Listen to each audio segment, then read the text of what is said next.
ആഗോള ചോദ്യങ്ങൾ ചോദിക്കുന്ന ഹൂളിഗൻസ്. നിയമം വരണമെന്ന് ലാൽ ജോസ്. സലിംകുമാറിന്റെ സംസ്കാര ചടങ്ങുകൾക്കിടെ ഓൺലൈൻ മാധ്യമങ്ങൾ ഉണ്ടാക്കിയ തിക്കും തിരക്കും വിമർശനങ്ങൾ നേരിടുകയാണ്.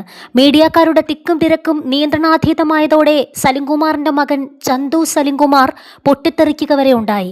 ഈ സംഭവത്തിൽ ഓൺലൈൻ മീഡിയക്കെതിരെ വ്യാപക വിമർശനമാണ് ഉയർന്നത്. ഇതിൽ പ്രതികരണവുമായി എത്തുകയാണ് സംവിധായകൻ ലാൽ ജോസ്.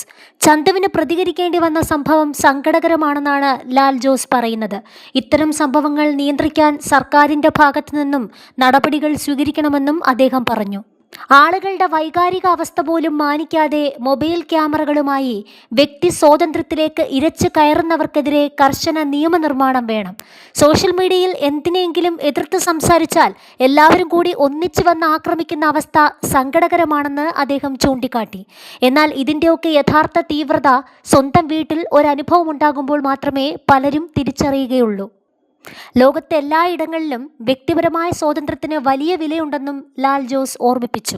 കയ്യിലൊരു ക്യാമറയുണ്ടെന്ന് കരുതിയോ തങ്ങൾ ജേർണലിസ്റ്റുകളാണെന്ന് പറഞ്ഞോ അനുവാദമില്ലാതെ എവിടെയും ചെന്ന് കയറാമെന്ന ധാരണ തികച്ചും തെറ്റാണ്. ഒരാളുടെ വ്യക്തിവിവരങ്ങളിലേക്കോ സ്വകാര്യതയിലേക്കോ ക്യാമറയുമായി കടന്നു ചെല്ലുന്നതിന് മുമ്പ് കൃത്യമായി അനുവാദം വാങ്ങിയിരിക്കണം. മൊബൈൽ ഫോണുമായി നടക്കുന്നവർ അവിടുത്തെ വൈകാരികമായ അവസ്ഥ പോലും നോക്കാതെ ആളുകളുടെ പേഴ്സണൽ സ്പേസിലേക്ക് കടന്നു കയറുന്നത് തടയാൻ കർശനമായ നിയമനിർമ്മാണം ഉണ്ടാകേണ്ട സമയം അതിക്രമിച്ചിരിക്കുന്നു. ഇന്ന് സിനിമയിൽ അഭിനയിക്കുന്ന പെൺകുട്ടികളൊക്കെ എയർപോർട്ടിൽ നിന്നോ ജിമ്മിൽ നിന്നോ ഇറങ്ങി വരുമ്പോൾ അവരുടെ പ്രൈവസി പൂർണ്ണമായി നഷ്ടപ്പെടുത്തുന്ന രീതിയിൽ ഒരു സംഘം ആളുകൾ മൊബൈലുമായി ചുറ്റും കൂടുകയാണ്. എന്നിട്ട് കഴുത്തിലെ മാലയുടെ ലോക്കറ്റ് എവിടുന്ന് വാങ്ങിയതാണ് എന്നൊക്കെയുള്ള തികച്ചും നിലവാരമില്ലാത്ത ചോദ്യങ്ങളുമായി വരുന്ന ഇവർ യഥാർത്ഥത്തിൽ ഒരു കൂട്ടം ഹൂളിഗൻസ് ആണ്. ഒരു പൗരന്റെ വ്യക്തിപരമായ സ്വാതന്ത്ര്യം സംരക്ഷിക്കുക എന്നത് സർക്കാരിൻ്റെ ബാധ്യതയാണ്. മറ്റുള്ളവരെ മാനസികമായി കടന്നാക്രമിക്കാനും അവരുടെ സ്വകാര്യതയിലേക്ക് ഇരച്ചു കയറാനും ഇവർക്കാരാണ് അധികാരം നൽകുന്നത്? ഇതിനെല്ലാം നിയമമൂലം തടയേണ്ടതുണ്ട്. ഇന്നൊരു മൊബൈൽ ഫോൺ കയ്യിലുള്ള എല്ലാവരും ജേർണലിസ്റ്റുകളാണെന്ന മട്ടിലാണ് പെരുമാറുന്നത്.